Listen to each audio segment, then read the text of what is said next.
Double murder का 24 घंटे में पुलिस ने किया खुलासा।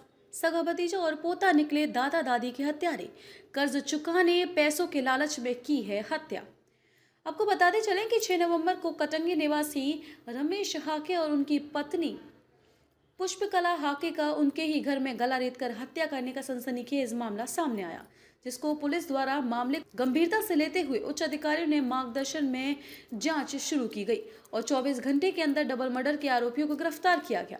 आपको बता दें कि आरोपी मृतक का सगा भतीजा एवं पोता है। अतिरिक्त पुलिस जांच अधीक्षक निहित उपाध्यक्ष द्वारा दी गई जानकारी अनुसार आरोपी पोता सचिन हाके बचपन से मृतक के यहाँ ही रहकर पढ़ाई करता था, जो लोग महीने पहले ही अपने गांव सुकली गया था, जहां मृतक रमेश हाके के पोल्ट्री फार्म की देखरेख करता था।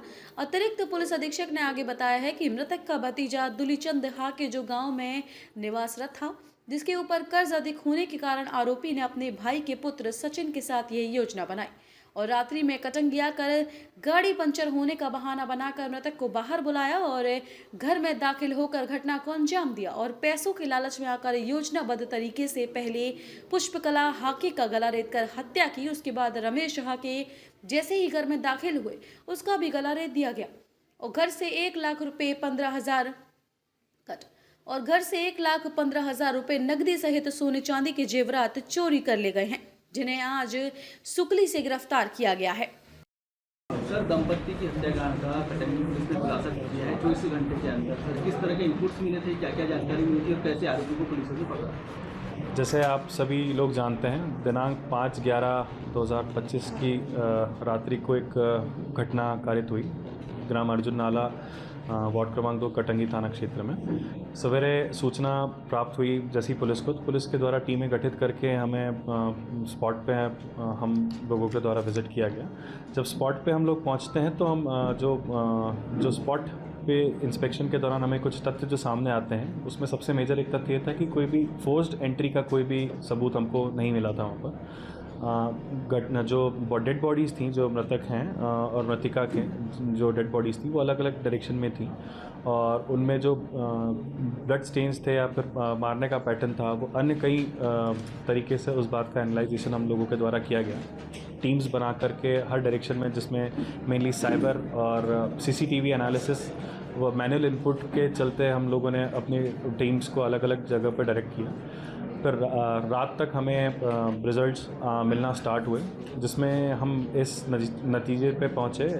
इनफैक्ट हमें ये बात पता चली कि ये घटना और किसी ने नहीं, भाई उन्हीं के नाती व भतीजे द्वारा कारित की गई है। चूँकि वो कर्ज से जूझ रहे थे और उन्हें ऐसा लगा कि ये लोग इजी टारगेट हैं, दोनों ओल्ड एज हैं और इनके ऊपर किसी को शक नहीं जाएगा, इसके चलते हम इनके ऊपर ये अटेम्प्ट कर सकते हैं।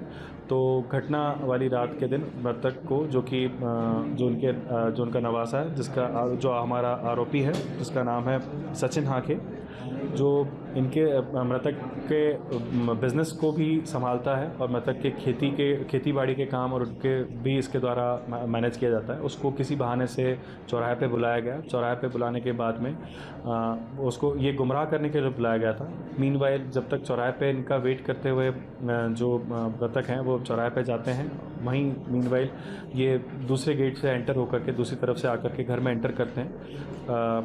चोरी के और लूट की वारदात को अंजाम देने के चलते ये मृतिका का धारदार हथियार से वार करते हैं, उनको चित करते हैं। उसके बाद में मृतक की घर में एंट्री होती है। फिर मृतक के साथ में यही घटनाक्रम अन्य रूम में करते हैं और जो बेडरूम में रखा हुआ जो कि अलमारी में सामान था, जितना गोल्ड का व अन्य सामान था, वैल्यूबल्स थे, वो लेकर के चले जाते हैं। हमें जो इनपुट्स मिले थे उसके बेसिस पे हम लोगों ने आरोपियों को, जो मेन 2 आरोपी हैं, जिनका नाम एक दुलीचंद हाके हैं जो कि मृतक के भतीजे हैं, और नाती जो सचिन हाके हैं, जो ये नाती हैं, जिनके मृतक के नाती हैं, इनको हमने गिरफ्त में ले लिया है।